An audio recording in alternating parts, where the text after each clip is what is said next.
Hello hello hello hello అందరికీ నమస్కారం. ఎలా ఉన్నారు? బ్రహ్మాండంగా ఉన్నారు. మరి ఈ రోజు రావు గారి రాజభవన్లోకి వచ్చిన సెలబ్రిటీ ఎవరో నేను చూసేస్తాను. మరి ఈలోగా మీరు ఈ వీడియోకి ఒక లైక్ ఇచ్చేసి అలాగే మన కేకే న్యూస్ని సబ్స్క్రైబింగ్ చేసుకునే పనిలో ఉండండి. ఎవరు బాబు?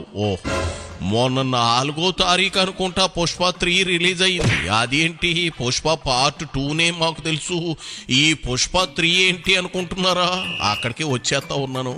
ఒక్క క్షణం ఆగండి. మరి ఓ పాలి గెటప్ చూడండి. అదిగో 2 పెద్ద పుష్పాలు చెవుల్లో ఎట్టేసుకుని పుష్ప 3 రంగ ప్రవేశం చేసింది. బంతి పూలు ఎట్టుకుని రోజా చేసిన ఆడావిడి అంతా ఇంత కాదు. అదే గెటప్ లో మీడియా ముందుకు వచ్చి మాట్లాడాలని తెగ ఉబలాట పడింది రోజా. ఇదిగో డైమండ్ రాణి, ఏంది గెటప్, ఎందుకు ఆ సెటప్, ముందు అది చెప్పు.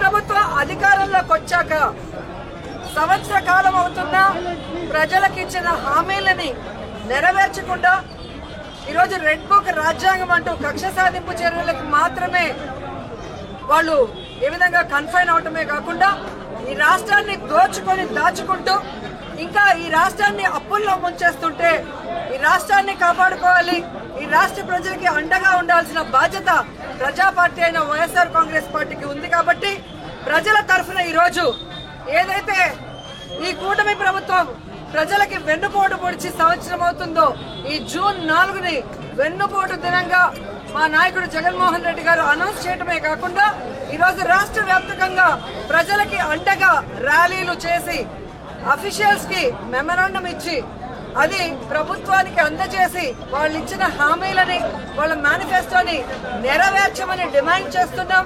అవి నెరవేర్చకపోతే వదిలే ప్రసక్తి లేదు అని కూడా ఈ సందర్భంగా హెచ్చరిస్తున్నాం.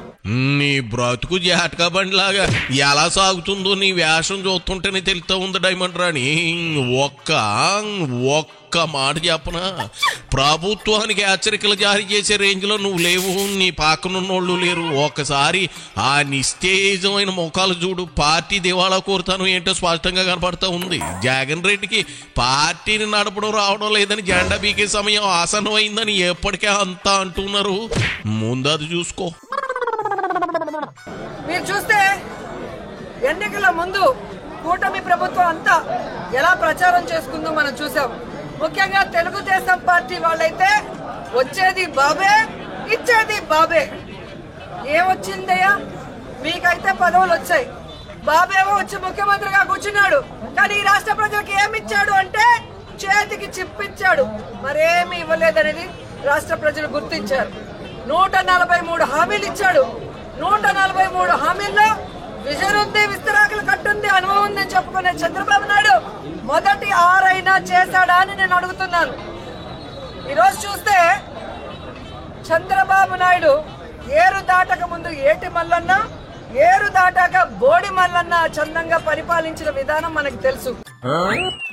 ఏదేది ఆ సామెతో ఒకసారి మళ్ళీ నా కోసం చెప్పు. జబర్దస్త్ అంటే మొహమాట పడుకు చెప్పి. ఏరు దాటక ముందు ఏటి మల్లన్న, ఏరు దాటాక బోడి మల్లన్న చందంగా పరిపాలించిన విధానం మనకు తెలుసు. నీకు సామెతలు కూడా రావా రోజా? అది ఏటో మల్లన్నో కోతి మల్లన్నో కాదు. సామెత తెలియకపోతే నా లాంటి వాళ్ళని అడగాల, చేపించుకోవాలా. ఊరకే జగన్ కనుక దున్నపోతుని ఈనిందని దోణ కట్టేయండి అని చెప్పడానికి తెగ తడబడినట్లు నువ్వు ఏకంగా సామెత మార్చేస్తా ఉంటే అట్ట. అసలు సామెత ఏంటంటే ఏరు దాటేదాకా ఓడమల్లన్న, ఏరు దాటాక బోడి మల్లన్న అన్న మాట. అంటే ఏరు దాటించడానికి ఓడను సాయంగా ఇచ్చాడు కాబట్టి ఓడమల్లన్న అనాలి. ఏటి మల్లన్న ఏంటి? తమరి బొందా. ముందు భాషా పరిజ్ఞానం మీద నువ్వు మీ బాసు దృష్టి పెట్టండి రోజా, ఆ తర్వాత మిగిలినవి ఆలోచిద్దాం. ఏటి అర్థమైందా? కానీ ఈ రాష్ట్ర ప్రజలు ఎలా నమ్మి మోసపోయారు, అలాగే ఈవీఎంలతో వీళ్ళు ఎలా మ్యానిపులేట్ చేసి ఈరోజు 60,000 90,000 అంటూ అసలు ప్రజలు ఓట్లేని నాయకులంతా గాల్లో గెలిచిపోయిన గాలిగాళ్లే ఎక్కువగా ఉన్నారు ఈ రాష్ట్రంలో. సో ఈ రోజు నేను ఎందుకు ఇది చెప్తున్నాను అంటే, జగన్మోహన్ రెడ్డి గారు ఎన్నికల్లో చెప్పడం జరిగింది, చంద్రబాబు నాయుడు 3 సార్లు ముఖ్యమంత్రి అయినా ఏ రోజు చెప్పిన వాగ్దానాన్ని నెరవేర్చలేదు, పిల్లనిచ్చిన మామనే వెన్నుపోటు పొడిచిన వాడు, జాగ్రత్తగా ఉండండి అని. కానీ ఈవీఎంల దగ్గర మనం ఏం చేయగలం? సో ఈవీఎంలని మ్యానిపులేట్ చేశారు. కొన్ని చోట్ల అమాయకమైన ప్రజలు, రైతులు, మహిళలు కూడా జగన్ గారే ఇచ్చినప్పుడు చంద్రబాబు నాయుడు, లోకేష్, పవన్ కళ్యాణ్ ఇస్తారేమో, పవన్ కళ్యాణ్ చెప్పిన మాటలు నమ్మి చాలా మంది ఓట్లు వేయటం కూడా జరిగింది. కానీ ఈ రోజు చూస్తే సూపర్ 6 చేస్తామన్న చంద్రబాబు నాయుడు సూపర్ 6 చేస్తాడా అని అడుగుతున్నాను. అన్నిటికీ వెన్నుపోటు పొడిచింది నిజం కాదా అని అడుగుతున్నా. చూడమ్మాయి, అమ్మాయి అని పిలవాలంటే నాకు సిగ్గుగా ఉంది. చూడాంటీ అంట, అది కాస్త బెటరు. మనసు ప్రశాంతంగా ఉంది. నీ మాటల మీద నీకే క్లారిటీ లేదు. కూటమి ప్రభుత్వం భారీ మెజారిటీతో గెలిచిందంటే ఈవీఎంల గోల్మాల అంటావు, బాగానే ఉంది. మరి జనం నమ్మి ఓట్లు వేశారంటావేంది? పవన్ మాటలు విని జనం తండోపతండాలుగా ఓట్లు వేశారనేది నువ్వు, మళ్ళీ ఈవీఎంల మాయ అనేది నువ్వే, ఓట్లు వేశారనేది నువ్వే. ఇక్కడ 2 పాయింట్లు ఉన్నా అమ్మాయి, సరిగ్గా గమనించి ఏడు.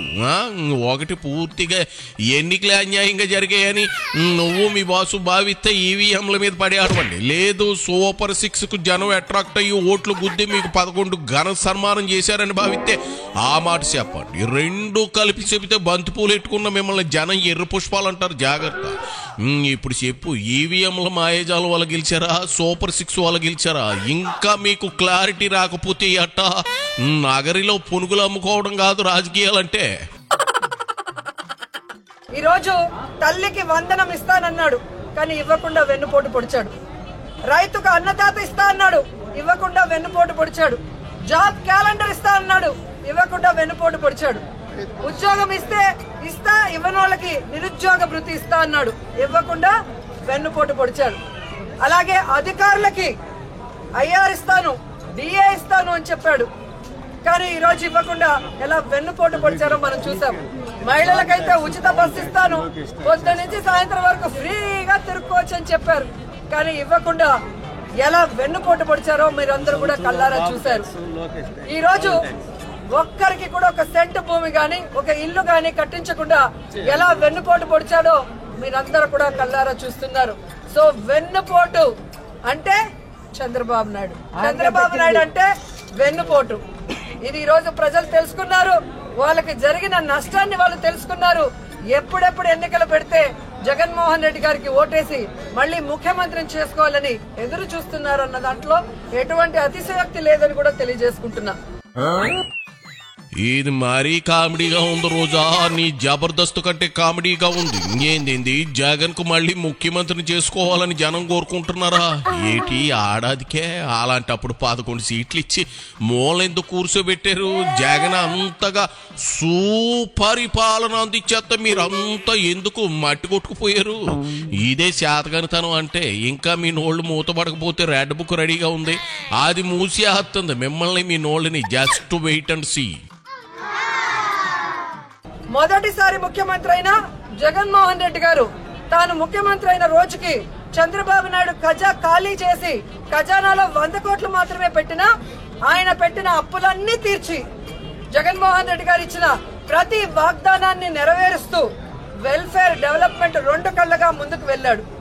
జగనన్న దిగిపోయే రోజుకి 7,000 కోట్ల రూపాయలని ఖజానాలో పెడితే సిగ్గులేని కూటమి ప్రభుత్వ నాయకులు ఈ రోజు ఖజానా ఖాళీగా ఉంది, ఖజానాలో ఏమీ లేదు, ఏం చేయాలో అర్థం కాలేదు అని చెప్పి ఏ విధంగా మొసలి కన్నీళ్లు కారుస్తున్నారో మీ అందరూ చూస్తున్నారు. మరి మొదటిసారి ముఖ్యమంత్రి అయిన వ్యక్తి, వయసులో చిన్నవాడైన జగన్మోహన్ రెడ్డి గారు సంపద సృష్టించి ప్రజలకు ఇచ్చిన మేనిఫెస్టోని ఎలా నెరవేర్చాడు, ఈ రాష్ట్రాన్ని అభివృద్ధి వైపుకి ఎలా నడిపించాడు, మెడికల్ కాలేజీలు ఎలా కట్టాడు, పిహెచ్సిల్ని ఎలా కట్టించాడు, స్కూల్స్ ని ఎలా రెనోవేట్ చేశాడు, ఈ రోజు టెంపుల్స్ ఎలా కట్టించాడు, రోడ్లు ఎలా వేశాడు, చెప్పుకుంటూ పోతే హార్బర్లు ఎలా కట్టారు. ఖజా కాదమ్మా, ఖజానా అంటారు. ఖజానా ఖాళీ అంటున్నావు, మళ్ళీ మరో పక్క 100 కోట్లు ఉంచారని నువ్వే అంటున్నావు. నీ మాట మీద నీకే పోట్లేదు, నమ్మకం లేదు. అన్ని చేస్తే మరి ఎలా ఊర్చుకుపోయారో కూడా నువ్వే చెప్పు. ఇక్కడ కూడా 2 పాయింట్లు ఉన్నాయి. అన్ని చేసేసిన జగన్ ఎందుకు ఓడిపోయాడంటావు? జనం ఆయన మోసం చేశారంటావా, లేదంటే ఎక్కువగా ఆశపడ్డారంటావా? అయినా సరే ఓ 50 సీట్లైనా రావాలి కదా అద్భుత పాలన చేసినందుకు. మరేటి ముష్టి 11 వచ్చాయి. ఆ చేత ముందు మీరు నిద్ర లేవండి. ఎందుకు ఓడిపోయామో పోస్ట్ మార్టం చేసుకోండి. లేదంటే ఈసారి 11 కాదు కదా, 1 సీటు కూడా రాదు. ఇక సాలే రోజా, ఆ చెవిలో పూలు మీ ఆయనకి పెట్టి ఇక నువ్వు బయలుదేరు. ఎళ్ళవమ్మా, ఏళ్ళు పేద చెప్పొచ్చావు.